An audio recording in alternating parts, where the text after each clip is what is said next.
আপনারা শুভেন্দু অধিকারীর নির্দেশে মাজার ভেঙেছেন, যে এর সঙ্গে জামাতি ইসলামী জড়িত। আমি দুঃখ পেয়েছি শুনে। পাগল না থাকলে রাষ্ট্র গঠিত হবে না। আমাদের মনে অনেক ব্যথা আছে, তারেক রহমান অনেক ব্যথা আছে।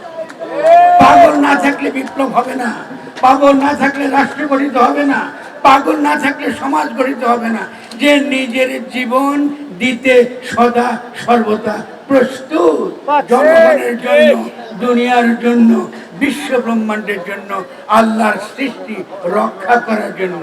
এই জন্য পাগলের আরেক নাম হলো জানতে মরা। আমাদের মনে অনেক ব্যথা আছে, তারেক রহমান অনেক ব্যথা আছে। আপনি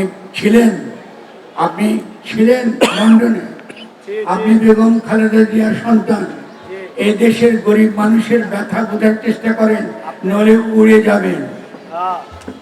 আপনি এখানে আসবার আগেই যখন আমরা 5ই আগস্টের গণঅভ্যুত্থান করেছি, তখন শুভেন্দু অধিকারী এই দেশে ঢুকবার জন্য, এই দেশে ঢোকার জন্য লোকজন নিয়ে সীমান্তে এসেছিল, এসে প্রমাণ করতেছিল সেনাবাহিনীকে যে এই দেশের হিন্দুরা নাকি তাদের সেনাবাহিনীর গায়ে অ্যাসিড মারছে, এইখানে তারা ঢুকতে চেয়েছিল। ভুলে যাবেন না।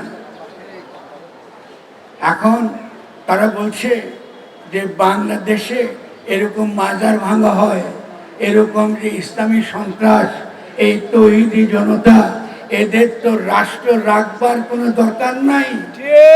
এমনকি কাশ্মীরও যে অধিকারটুকু পাচ্ছিল, ওই অধিকারও তারা আপনাদেরকে দেবে না। আপনারা যারা মাজার ভাঙছেন, আপনারা শুভেন্দু অধিকারীর নির্দেশে মাজার ভেঙেছেন। হিন্দুত্ববাদীদের আধিপত্য, তারা মসজিদ ভাঙছে, মাজার রহমতুল্লাহর জায়গা, এটা তার ক্ষেত্র, এখানে আঘাত করবেন না, নবীকে আঘাত করবেন না।